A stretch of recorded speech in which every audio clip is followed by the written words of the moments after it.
Hai Sobat Indihome Malang, kali ini Mindy seneng banget karena menyapa sobat yang sedang nonton podcast Ngelindur, Ngelantur bareng Mindy Lur.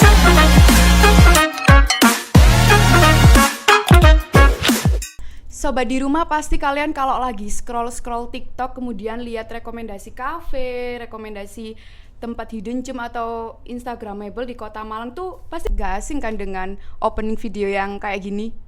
Guys, ini nih biasanya kayak gitu.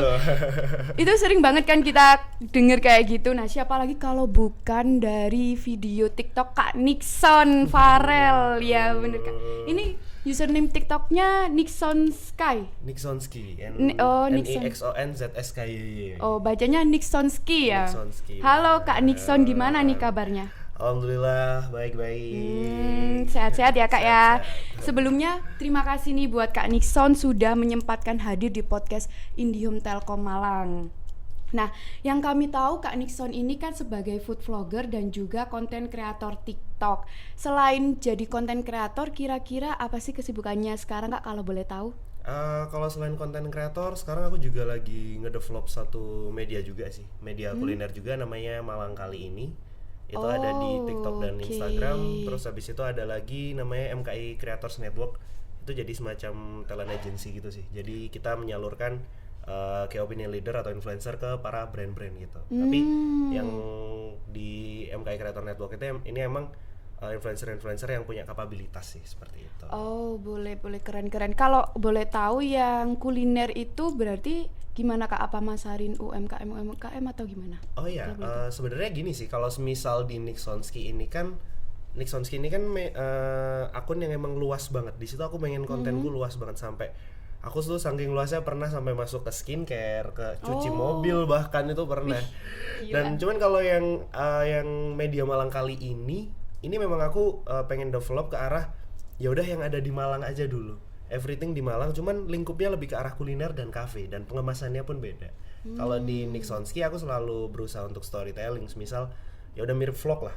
Cuman kalau di Malang Kali ini aku pembawanya lebih ke arah postingan-postingan yang kata-kata anak sekarang itu apa sih, estetik lah ya.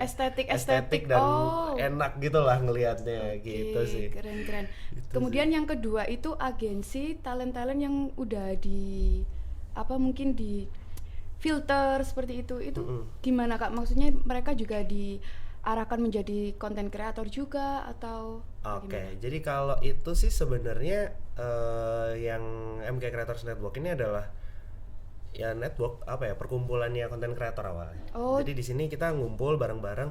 Oh ya udah kita bisa nih buat sesuatu movement di Malang. Movementnya dengan semisal kita kan bisa banyak kerjasama dengan UMKM bener. karena UMKM nih kita nggak bisa nyamain. Kalau ngomongin endorsement ya kita nggak bisa nyamain rate-nya sama brand kayak gitu-gitu. Kita kan bisa bikin movement seperti itu. Oh, jadi seperti komunitas gitu ya, komunitas Bisa konten jadi. kreator. Nah, kalau boleh tahu komunitasnya itu wilayah Malang aja atau seluruh Indonesia? Kalau saat ini kan sebenarnya kalau MKI Creator Network ini anaknya dari Malang Kali Ini. MKI itu kan Malang Kali Ini sebenarnya. Jadi bisa saya bilang anak usahanya lah. Iya. Gaya banget anak perusahaan. Gak apa-apa Kak, siapa tahu nanti berkembang gitu kan. Amin. Nah, kalau boleh tahu juga, sejujurnya Mindy ini kan taunya memang Kak Nixon ini review makanan gitu, review tempat-tempat. Nah, kenapa sih kok awalnya nge-review makanan di Malang atau tempat-tempat kuliner seperti itu? Kenapa nggak bikin konten jedak-jeduk aja atau mungkin TikTok joget-joget gitu? Nah, milihnya kuliner. TikTok CapCut ya, pakai capcut lah ya. Bikin template gitu kan. Nanti kita di sini bikin ya kayak. Oh iya, boleh nanti kita jedak-jeduk ya sama Mindy.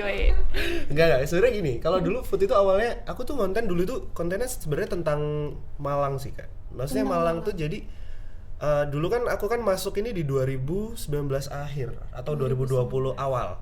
Pas pandemi dong kalau kayak itu. Pandemi awal banget. Pandemi itu kan aku inget banget tuh tahun baru tanggal 1 Januari tahun 2020 tuh. Berita Metro TV di mana-mana Wuhan Cina. Bener banget. Nah, di situ lama-lama Indonesia juga kena tuh di bulan Maret tuh. Iya. Dan di situ aku tuh udah mulai ngonten sebenarnya tentang komedi-komedi. Jadi komedi-komedi Malang, let's say inside jokes-nya Malang lah tentang Arema, tentang bahasa walikan, tentang apa, sehingga di situ dulu audiens yang terbentuk pada awalnya adalah pastinya orang-orang Malang dong. Karena Iya. kan aku ngejokes tentang Malang nih. Target marketnya orang-orang Malang Pasti gitu langsung ya. di situ udah terkumpul target audiensku sebagai orang Malang.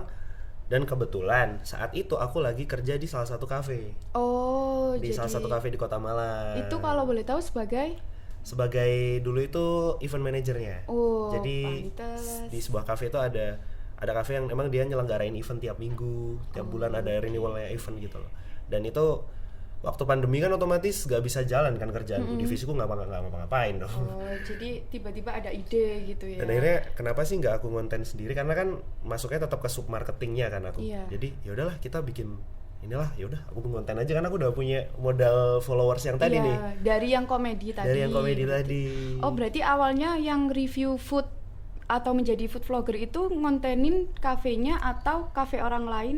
Ngontenin kafe yang tempatku kerja sebenarnya. Oh, awalnya jadi di tempat kerja Yeah. langsung dikontenin. Nah, kalau boleh tahu itu langsung viral atau ada beberapa video yang viral dari Oke, review yang kafe ya. Mm-mm. Kalau dulu itu kafe yang pertama, alhamdulillah pertama itu impresinya sangat baik. Dalam satu malam berhasil 140.000 Wah, gila, itu sulit banget loh. impresi Itu dalam di TikTok satu ya? malam. Dalam satu malam di TikTok. Gila, tiba-tiba Dan kayak gitu. setelah itu video kedua itu agak turun, mungkin di angka 7.000 atau 8.000. Video ketiga agak turun. Video keempat baru naik lagi ke 400.000. Wah, keren banget. Itu gak gampang sih kalau menurutku kayak gitu juga. Nah, sama ini Kak, kalau boleh tahu kan setelah itu Kak Nixon review kafe-kafe itu banyak banget. Nah, itu awalnya idenya tuh dari mana? Apakah dari temen direkomendasiin atau misal Kak Nixon lewat, ih ada kafe apa bagus nih kita review gitu, apa rekomendasi atau lihat konten kreator yang lain nih? Kalau sebenarnya dulu itu ketika aku ngonten awal-awal ini pastinya aku kan dulu di marketing tuh yang aku ceritain Yeah. deh. Karena di marketing aku punya teman lingkup pertemanan yang emang marketing semua juga. Yeah. Jadi saling bantu satu sama lain aja awalnya. Cuman lama-kelamaan media-media kopi, media-media makanan di Malang kan sebenarnya juga udah banyak banget kan. Kalau untuk di Instagram. Iya, benar-benar. Cuman kalau di TikTok dulu memang belum ada. Dan kenapa dulu aku bisa naik karena memang belum ada. Cuma satu doang tuh namanya temanku Mas Andre, dan fun fact-nya itu emang aku startnya bareng. Oh Jadi iya. gitu, bisa Berarti dibilang. kira-kira itu tahun berapa Kak mulai ini food vloggernya jadi review-review? 2020 bulan April kayaknya. Oh, ya. pas pandemi banget loh. Pas pandemi banget itu. Gila, bisa naik ya. Sama ini Kak, kalau bikin konten kayak gitu ada waktu pengerjaannya berapa lama? Apakah ada kayak misal riset, kemudian perancangan jadwal, kemudian produksi, setelah itu posting itu berapa lama? Oke, kalau ini ngomongin konten berarti ya. Jadi kalau ngomongin konten ini sebenarnya ada dua tipe, alur mundur dan alur maju. Alur mundur di sini maksudnya adalah ketika kita ngelihat datang dulu ke sebuah tempat, Oh. datang dulu ke sebuah tempat. Misal, aku mau nge-review kantornya IndiHome nih, Ya. datang aja dulu ke sini. Oh. Kalau ada sesuatu yang menarik ya udah langsung di tek tek tek tek tek tek, selesai. Oh, gitu. Baru pengeditan di belakang, kita bikin ceritanya di belakang. Yang penting kita udah dapat footage-nya dulu. Iya, Ada namanya lagi gambarannya. alur maju. Alurnya. Itu dibalik. Jadi kita riset dulu dan lain-lain. Ketika udah ketemu skripnya, baru kita produksi video. Oh, Cuman ternyata. kalau aku sendiri adalah orang yang suka pakai tipe alur kebalik, alur dari belakang. Datang dulu, ada nggak unique selling point yang bisa diangkat? Ketika ada unique selling point, baru dari situ aku bisa, oh ini nih yang mau tak angkat. Ternyata semisal ada cafe A nih dengan dia punya view, dia punya kopi enak, ya udah berarti ini yang aku ceritain. Oh gitu, berarti lebih, tapi memang itu ya Kak, lebih memilih datang dulu, jadi kayak review dulu, baru nanti dibikin konten terus disampaikan ke audiens, ke followers kayak gitu ya, lebih kayak gitu. Iya sih, kalau terus setelah memposting video itu apakah ada analisisnya kayak misalkan, oh ternyata kalau videonya dibuat kayak gini viewersnya tinggi gitu, apa ada analisisnya impression atau engagement? Kadang kan konten kreator ada yang kayak Oh gitu. ya pasti sih, karena kan nggak mau mungkirin ini konten kreator sekarang udah jadi pekerjaan juga. Jadi Iya, kita di benar. belakangnya harus ada evaluasi dan lain-lain Iya, dong. betul. Kita juga harus menyamai sama pasar juga. Kira-kira teman-teman Kota Malang nih, para teman-teman audiens di Malang tuh sekarang lagi suka video model gimana sih? Ini kan kita harus paham juga. Kita harus ngerti. Oh lagi suka video model gini, oh ya udah kita harus tetap ngikutin pasar. Jadi ketika evaluasi tentang engagement atau insight dan lain-lain itu nggak maksimal, ya kita berarti harus korek lagi. Apa nih yang salah? Apakah developing kita atau emang kita ada, kan memang apa ya, kasarnya kalau konten ini kan bisa orang bilang kan selalu 3 detik awal harus dapat. Iya, benar, Nah, clickbaitnya harus dengar. dapat. Nah, tuh kadang kalau clickbaitnya nggak dapat ya udah kita ngedit lagi, upload lagi, coba lagi. Gitu sih. Baik, pasti harus ada analisisnya kayak gitu. Harus. Jadi sebelumnya berarti Kak Nixon ini pernah ada problem gitu ya, kok ini nggak kena gitu kontennya. Terus kemudian ada nggak suatu momen kayak gitu, kemudian Kak Nixon bikin ide, 3 detik pertama tak buat kayak gini, kayak openingnya tadi kan khas banget gitu ya. Apakah itu memang dari awal, dari dulu pertama bikin konten, apa pas tengah-tengah ngeevaluasi kok nggak kena ya? Dulu sebenarnya kalau guys ini nih itu pure aku nggak niat bikin jargon sih sebenarnya. Dulu tuh iya. sebutanku tuh 2020-2021 tuh Nixon kali ini. Karena guys apa ya? Ini aku jarang pakai kata guys, cuman ini nih tempat dan kali ini aku main-main kali ininya yang biasa dulu tuh aku ulang-ulang. Terus suatu saat ada aku buntu banget ide. Aduh diapain ya, karena dapat job sebuah cafe. Aduh ini diapain ya videonya, kita kan bingung Iya. juga kadang, beban juga nih jadinya gimana gitu. Cuman akhirnya ketemu, oh pakai guys ini nih, karena penekanannya tuh dapat. Berarti itu nggak dari awal ya? Nggak. Nggak. Jadi pas ketika tengah-tengah mau bikin promosiin kafe, tiba-tiba mungkin pakai ini, terus sampai sekarang dipakai terus gitu. Benar. Kalau mungkin teman-teman ini kan juga tanya, wah enak banget ya jadi food vlogger gitu, makan sambil ngonten terus bisa aja dapat duit, terus di endorse kayak gitu. Sebenarnya kesulitan terbesar Kak Nixon ini sebagai food vlogger apa kalau boleh tahu? Kesulitannya pasti sebenarnya kalau tadi di awal aku ngomongin spill dikit tentang permintaan pasar, tentang konten lah. Permintaan pasar ini kan kadang kita juga manusia sih sebenarnya, konten kreator juga manusia gitu. Ya dibilang. Jadi kesulitannya adalah ketika kita terlalu menuruti permintaan mereka sih. Jadi Kak main ke kafe ini, Kak main ke kafe ini, satu. Yang kedua adalah ketika kita datang ke sebuah tempat cuman tidak sesuai ekspektasi. Contohnya Itu yang gimana? susah. Kalau contohnya gimana? Contohnya sebuah brand lah, brand kafe atau makanan lah misalnya. Tempatnya oke banget tempatnya, seret. Cuman ternyata waktu aku datengin ke sana kok makanannya kayak gini. Makanannya. Nah, ketika konten kreator apalagi food, kita berusaha buat nyampein makanan kan juga gimana? Iya sih. Ketika bener kita juga. bilang enak tapi nggak enak kan kita juga beban moral dong. Iya benar-benar. Ke next question ya Kak Nixon. Seperti yang kita ketahui bahwa food vlogger ini di Malang kan nggak Kak Nixon aja gitu, banyak pesaingnya. Nah gimana cara kakak menghadapi banyaknya konten kreator yang mencoba melakukan hal yang sama? Apa nggak takut tuh kayak viewersnya, aduh mampus ini viewersku kok lebih sedikit daripada si A, daripada si B? Apa pernah juga feeling kayak gitu? Gimana cara nanggepinnya? Oke, kalau ngomongin soal pekerjaan konten kreator food di Malang, emang udah banyak banget. Yang tadi aku ceritain di awal bahwa dulu tuh awalnya hampir bareng aku sama Mas Andri namanya, emang untuk di TikTok nih, untuk di TikTok food. Terus habis itu banyak sekarang untuk yang di MKI Creators Network aja kita udah punya talent hampir 15 orang untuk foodnya aja.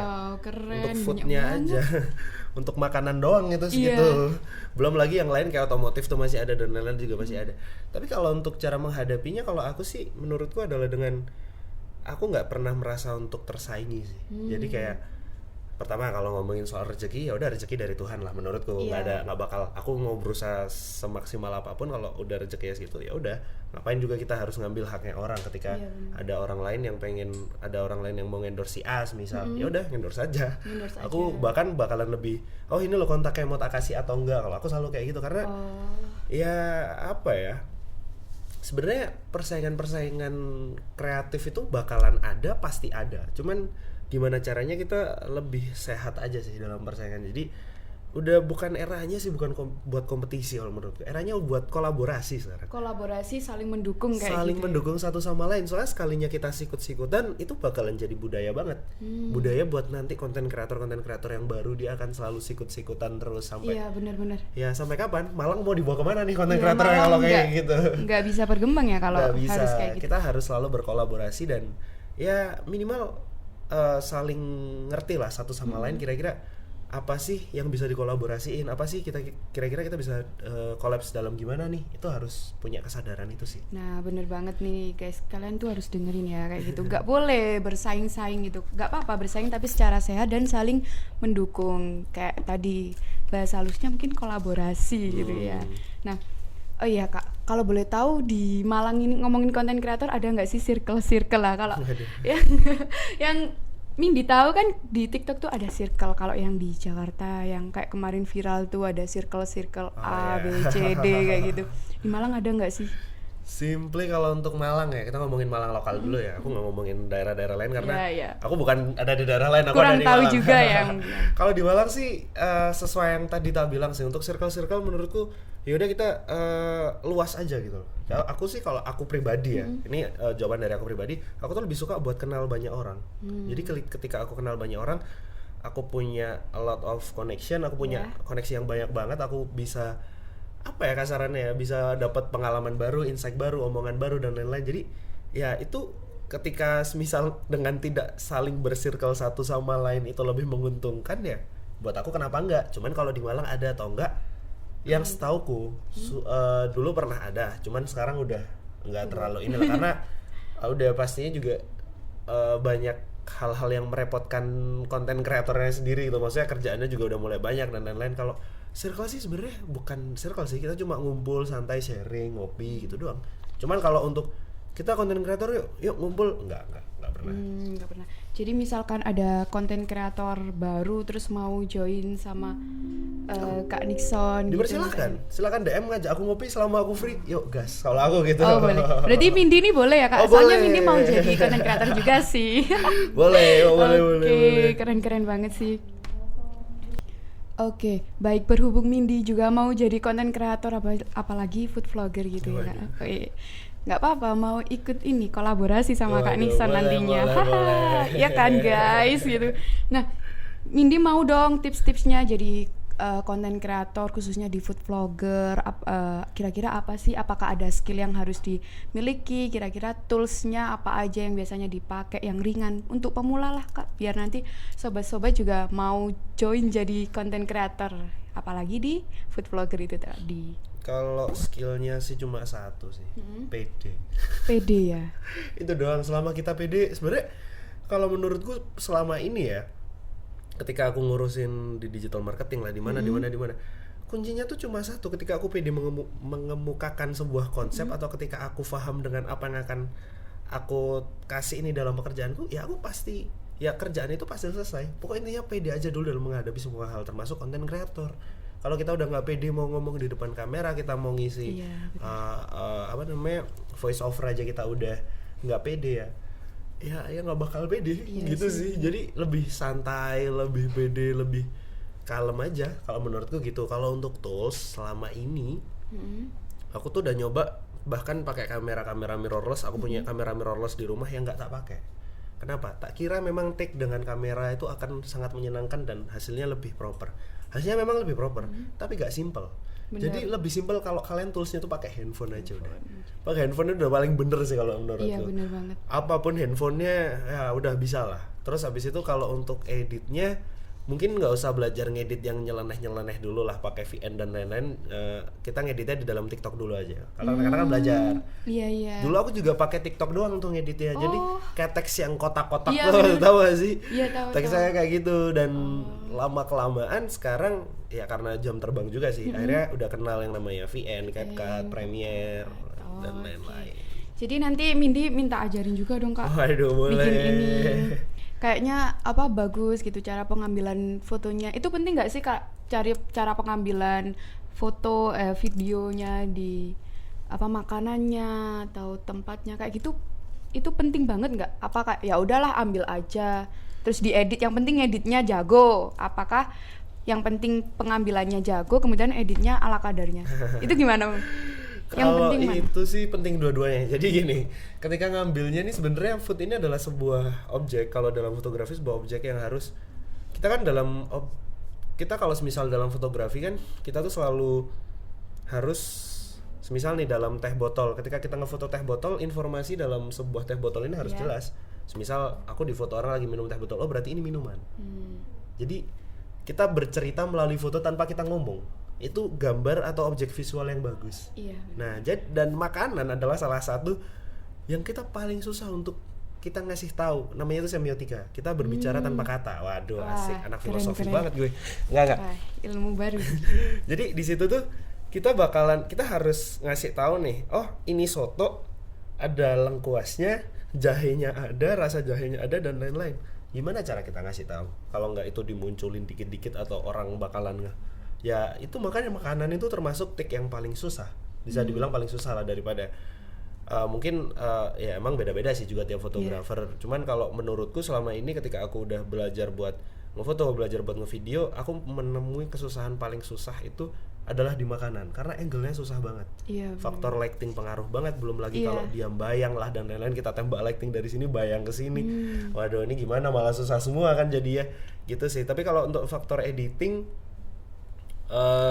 karena audiens kita juga masih masyarakat sih. Jadi menurutku it doesn't matter ketika itu, nggak terlalu pengaruh ketika memang kita ngedevelop, kita udah baik, kita ngasih message-nya itu dengan baik, kita ngobrol bawain vlognya itu dengan baik gitu. Jadi nggak terlalu penting sih. Dulu editingku juga kalau mungkin nanti Mindy lihat dari bawah banget videoku yang dari bawah banget, pasti udah kacau banget kak videonya kak. Jadi kayak ini video apa gitu. Aku kadang ya Allah, aku pernah bikin karya kayak gini ya. Nggak apa, itu juga awal dari ini semua ya. Kemudian ngomongin editing tadi kan, katanya Kak Nixon itu mau bikin konten juga harus pede voice over, pede nunjukin. Kalau yang nggak pede voice over gimana Kak? Tipsnya kalau mau jadi food vlogger? Tipsnya nggak usah pakai voice over. Bisa ya Kak? Malang kali ini tanpa voice over. Kalau di Nixonski memang aku pembawaannya memang vlog piece. Jadi aku pengen di situ aku tuh ngobrol sama audiensku. Cuman kalau Malang kali ini tuh jadi ya udah teks di atas, kita kasih tahu, kita mainnya yang tadi yang tak kasih tahu, semiotika banget. Insya Allah mainnya seperti itu karena ya kita ngasih tahu dalam satu frame yang kita shoot, kira-kira orang udah bisa ngerasain nggak gimana rasanya nongkrong di tempat ini. Oke. Gitu jadi sih. sambil dikasih musik back sound yang pas gitu. Oh iya, ngomongin ini lagi di TikTok itu gimana sih Kak biar viewersnya juga banyak, biar tinggi? Apakah ngikutin apa tadi kan dikasih sound gitu, apakah dikasih sound yang viral atau yang penting isinya itu tadi, dari cara penyampaiannya harus ada voice overnya atau ngikutin sound yang viral? Karena Mindy juga pengen FYP TikTok kan ya gitu, pengen tahu gitu kalau ada tipsnya. Kalau sound sih sebenarnya mungkin aku pernah diskusi sama beberapa temanku yang dari konten-konten lifestyle, dari teman-teman konten-konten otomotif dan lain-lainnya juga. Sound itu pengaruh sebenarnya. Cuman kalau ketika aku ngelihat ke diriku sendiri, maksudnya ke hasil risetku sendiri nih, karena memang berdasarkan kayak aku pakai ini ternyata viral, aku ini ternyata pakai ini nggak viral dan lain-lain, itu kan risetnya sendiri kan. Kalau di teman-teman konten kreator, di situ aku research bahwa nggak terlalu sebenarnya. Yang penting itu kita pembawaan ambience-nya tuh cocok. Siapa sih target audience kita, ambience apa yang mereka inginkan, kita develop, kita sampaikan, dapat, selesai. Kan intinya kalau TikTok itu sebenarnya orang nonton sampai akhir. Orang nonton sampai akhir, mereka ngasih like udah selesai, atau ngasih komen, ngasih save. Sekarang kan ada save butuh. Iya bener-bener. Berarti sama itu tadi ya, 3 detik pertama biar orang ini penasaran apa sih gitu isinya, jadi ditonton sampai selesai. Bener ya, nanti Mindy bikin ini deh, opening sendiri deh. Kalau bisa diajarin ya Kak. Boleh. Asik. Jadi konten kreator. Baik, kalau boleh tahu ini tipsnya agar badan tetap sehat dan fit itu dari Kak Nixon apa aja sebagai food vlogger nih? Kalau aku yang pertama pastinya banyakin buat olahraga, nggak terlalu banyak juga sih, yang penting konsisten dan jatahnya ada gitu. Maksudnya jatahnya itu ketika 1 minggu misal 2 jam total, jadi entah 4 hari dalam seminggu kita setengah jam atau 15 menit. Ya nggak apa-apa, yang penting minimal harus berkeringat lah setiap hari atau gimana lah, diatur aja. Terus yang kedua adalah air putih ini penting banget, sebanget itu. Jadi pentingnya, jadi sebenarnya kita ini kan di tubuh kita ini kan basic utamanya darah. Darah adalah cairan. Darah ini dia bisa nggak terlalu cair dan performa tubuh kita nggak maksimal ketika kita nggak minum air. Apalagi asupannya banyak itu tadi Bener, yang makanan yang random kayak gitu. lemak, kolesterol dan lain-lain, apalagi yang pada doyan jeroan. aku doyan, kebetulan aku juga doyan banget jeroan, tapi ya itu sekali makan jeroan udah besoknya jalan agak gitu sampai kadang. gitu ya. Tapi nggak apa-apa. Yang penting diimbangi sama olahraga aja. Aku juga Olahraga. tetap berusaha buat ngimbangi olahraga kok. Sama minum air putih itu Sama paling minum penting air ya putih yang teman-teman. paling penting. Ya nanti Mindy terapkan juga itu. Baik. Oke, Mindy kira sekian ya pertanyaan untuk Kak Nixon. Terima kasih banyak ya Kak Nixon sudah menyempatkan hadir dan bersedia datang ke podcast IndiHome Telkom Malang ini, dan apalagi Kak Nixon sudah membagikan tips and trick dan gimana sih cara bikin konten dan kesulitannya bikin konten. Nah, nanti kita pelajari bareng-bareng. Kami terima kasih banyak atas kedatangannya Kak Nixon.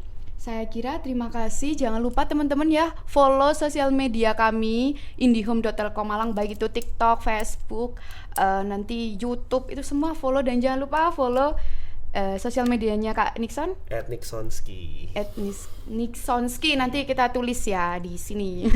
Oke, terima kasih teman-teman. Bye.